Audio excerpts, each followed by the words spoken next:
Yes, it is time for yet another overnight SUV camping trip. For this trip I'm going to head up into Idaho. It's been a while since I've camped in Idaho. I'm not going to go too far into Idaho. I'll be spending this whole trip just kind of in the southeast corner of Idaho, or a specific part of the southeast corner of Idaho. And so I'll just be like an hour or so, or half an hour or so north of the Idaho-Utah border. The plan is to go explore and see a handful of sites today, and then camp in the mountains tonight on some national forest land in Idaho, and then see a couple more things tomorrow, and then come back home. So let's get going.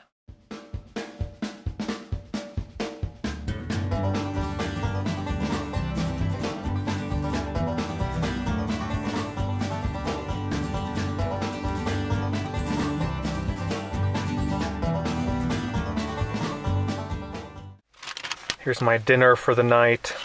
I stopped at the Burger King here in Preston to get some food. I got some French fries and onion rings. I really just didn't want to cook on this trip. To me, cooking is not really a vacation, and that's what this trip is for me. This is a little 2-day vacation, and I just didn't want to prepare food, so this will be my dinner tonight, and then I have a bunch of snacks that I can eat at camp and that I can eat tomorrow also. So I'm here a little bit north of Preston at a historical marker. This is where the Bear River Massacre happened. This was in 1863. So in the years before that, the Shoshone Native Americans in the area had attacked and stolen and raided from the settlers that were encroaching in the area and passing through. And so in response to that, in 1863, the U.S. Army, or a portion of the U.S. Army, they came to a Shoshone village that was just over here and massacred everyone in the village, like 300 or 400 people, men, women, children. Apparently the men raped the women, brutally murdered the children. The Bear River is just over here a little ways. That's why it's called the Bear River Massacre. Apparently some of the Native Americans tried to swim across the river to escape and were shot as they were swimming across the river. So just a really unpleasant and kind of dark episode in American history happened here. You can see behind the sign, apparently these are ribbons tied here by Shoshone, by the Shoshone who still live in the area. This is kind of a memorial tree. Just a really sad episode in American history. Just a little bit further up the road now, and I have a view of the valley down where the battle and massacre took place. This is another little interpretive site that I'm at. So this is the Bear River is down here. You can see it over here. So yeah, there was a Shoshone village down here, and I think the sign said that between 250 and 350 Shoshone men, women, and children were killed down here. It was the largest Indian massacre in U.S. history. I'm glad I came here. This is like the main thing that I wanted to see today, this Bear River Massacre site. Walking back to the car now, and again, these are the mountains that I'm gonna be camping in tonight. I think over here, I think these are the Malad Mountains, or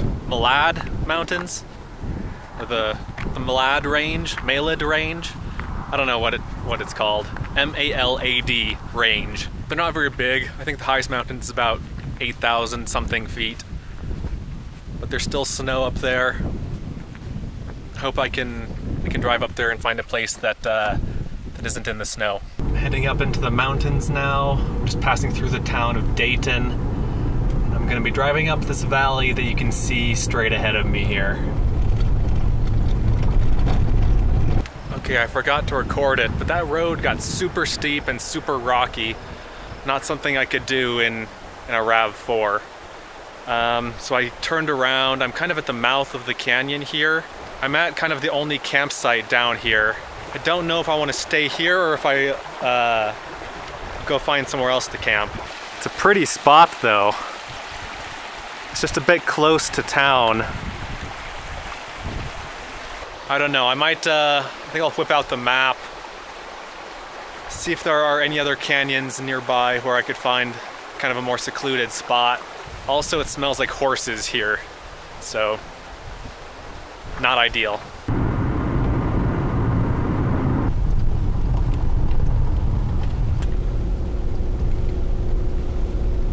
Holy cow, look at this road, guys. Look at this view.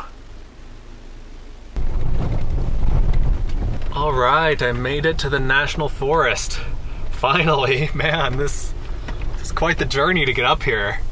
I'll just keep going till I find a spot that looks like a nice spot to camp.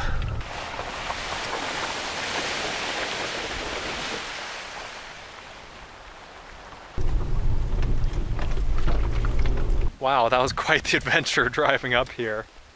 High clearance was definitely needed. I had four-wheel drive on. I don't know if that would have been necessary, but I was happy to have it. Check out this spot here. This is really nice, really pretty. Because it's still a little bit chilly, it's probably 55 degrees. It'll probably get down into the high 30s or low 40s tonight. Because it's going to be chilly and windy, I think I'd like to find a spot that's a bit more sheltered. So I might keep driving a little bit. Definitely getting up here in elevation.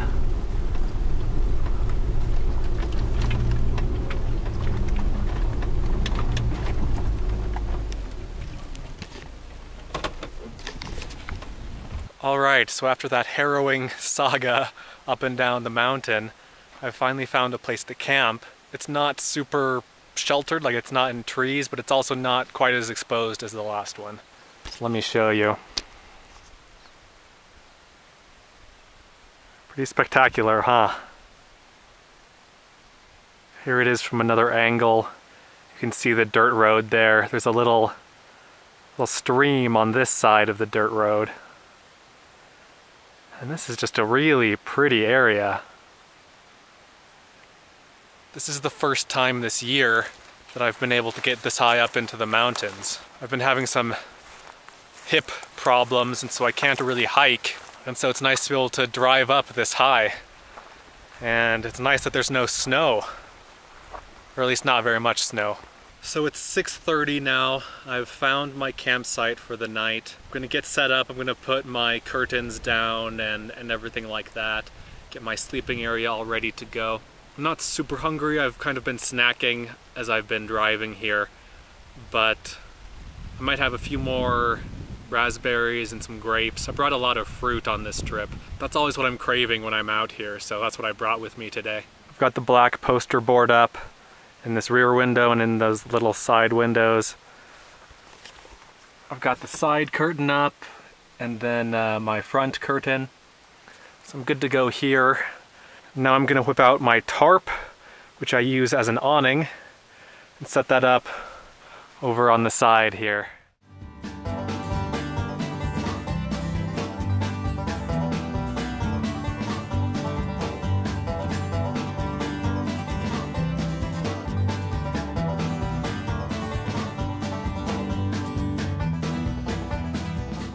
Alright guys, here's the completed setup.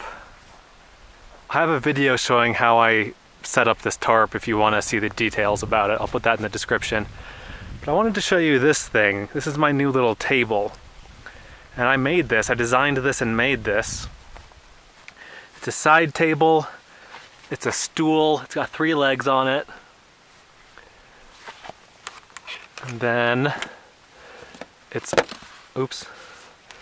also a toilet.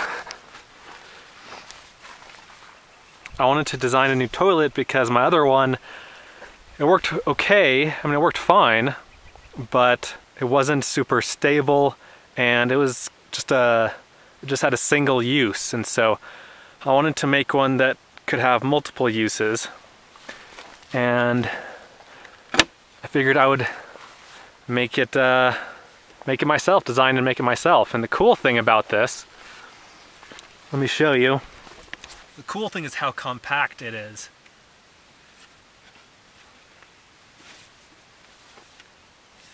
Pretty cool, huh?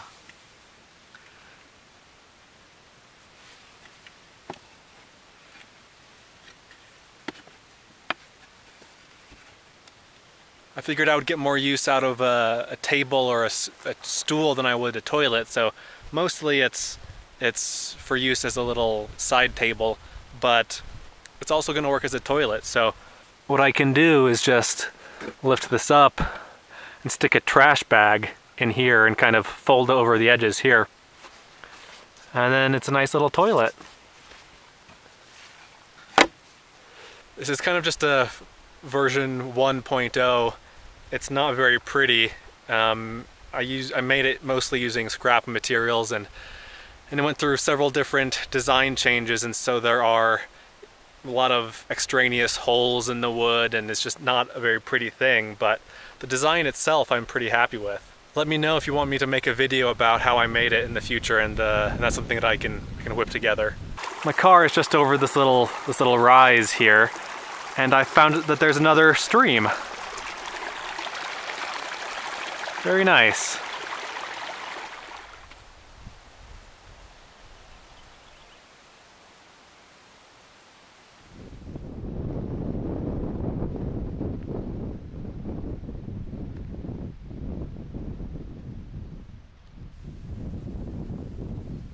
I added another line from the middle here coming down to the ground so that it creates a V shape so that the water is kind of all funneled down there and it doesn't pool in the middle and sag.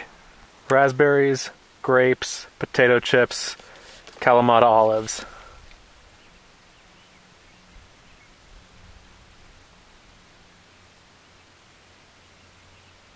Before this trip I had planned on getting some firewood so I could bring it up here and have a campfire. That's not something I do very often.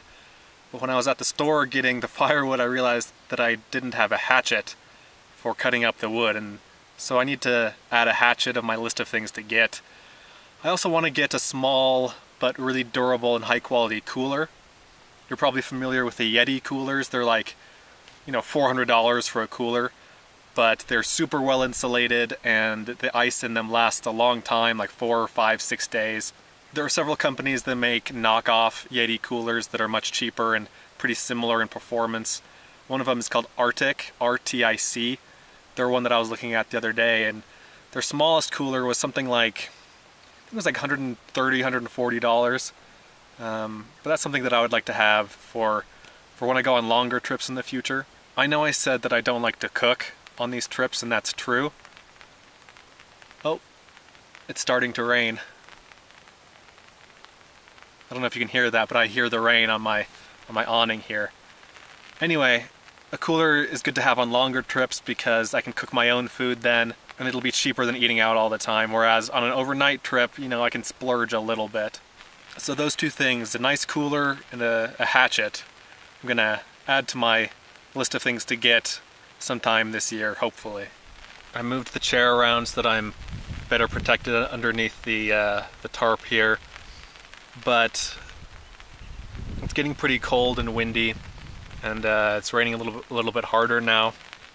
So I think I'm gonna hop into the car for the night. I think it's about 7:30 right now. Not very late, but I'll finish eating inside there, and I'm listening to some podcasts, and then I might watch something on TV or read. By TV I mean my tablet, watch something on my tablet. This is a pretty cool campsite. Again, I wish it were a little bit better protected from the elements, but should be okay tonight, hopefully, fingers crossed. So, see you guys in the morning.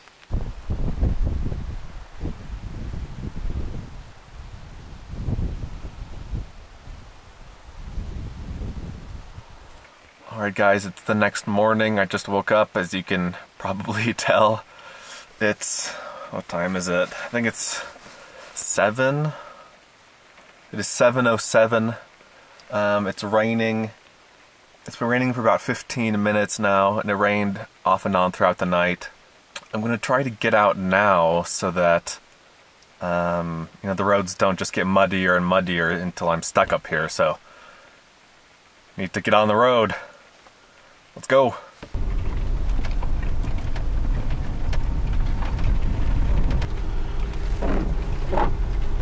The road is actually in pretty good shape. It's not very muddy at all.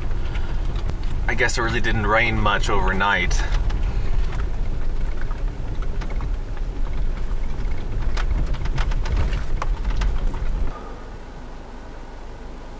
Some wild turkeys on the road.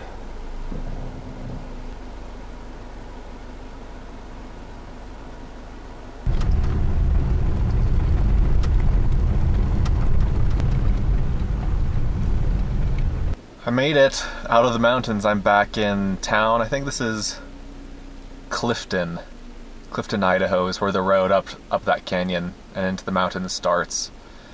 I'm gonna find a little place to pull over here so I can check my map and plan my day.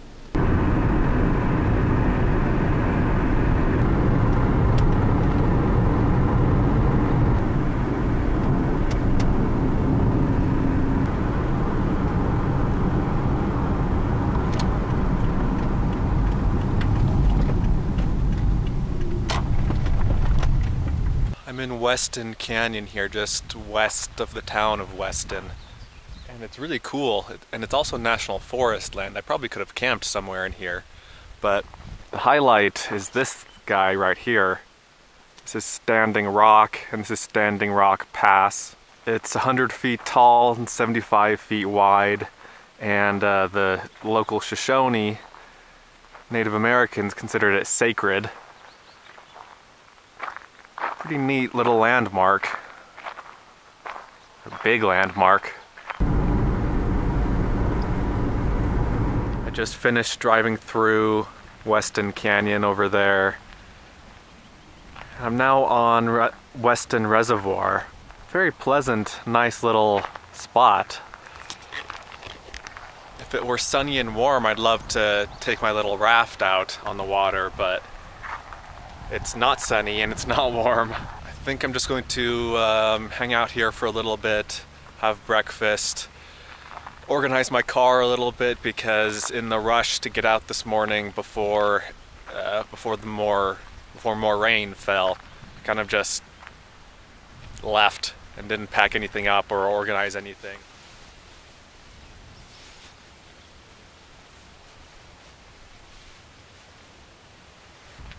Alright, this is better.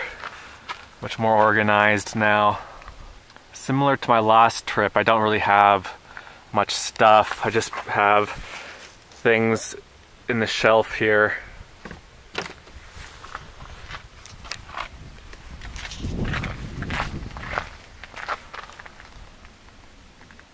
You know, one thing that's kind of surprising me about this trip is just how green everything is. I feel like I'm in Ireland.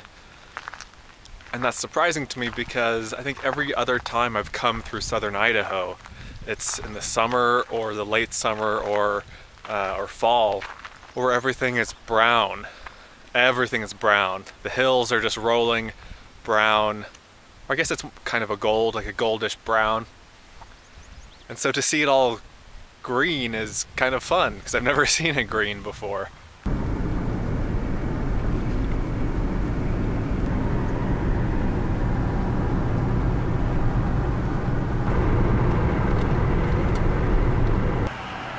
I'm in Malid City, or Malid City, and this is the oldest department store in Idaho. That's really all there is to see in this town. But it is kind of a quaint little town. This is the main street here.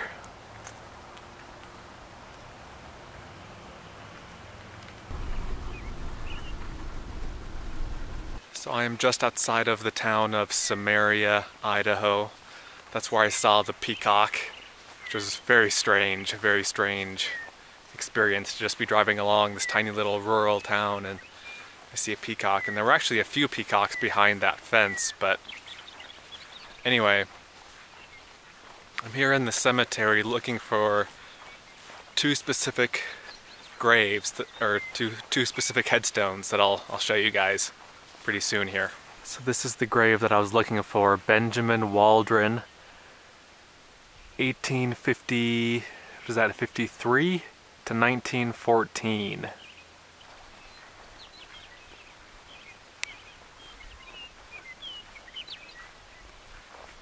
And here's the second. You see it says BW, October 30th, 1878. The BW is also for Ben Waldron. And you can see there's a leg here.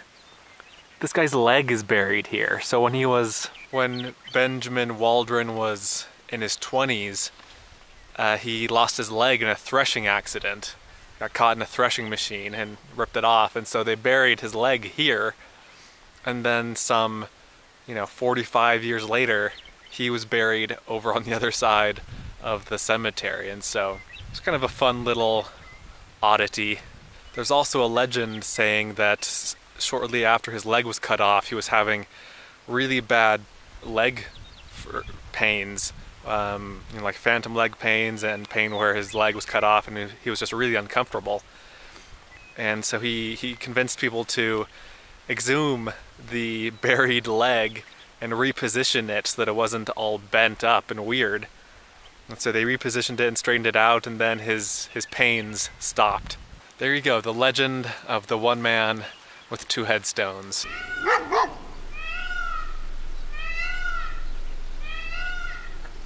I was just passing through town here, through Samaria. I saw this, Davis Jenkins Cabin, 1869. Birthplace of Olive May Davis Osmond. I don't know who that is. Nice little cabin though.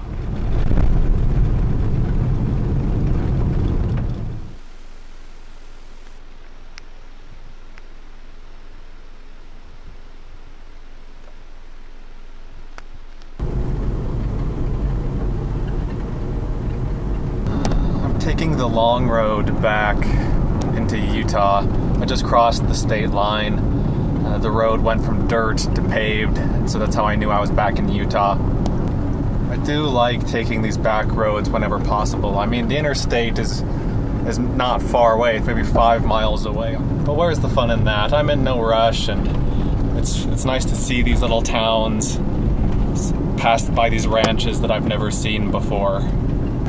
I can also go a lot slower on these back roads, and so right now I'm averaging 30.4 miles to the gallon.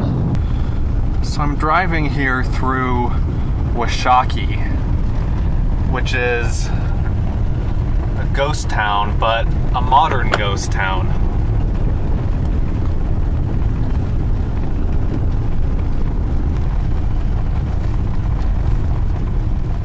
It was abandoned in 1966, and so I showed you some of the older abandoned buildings.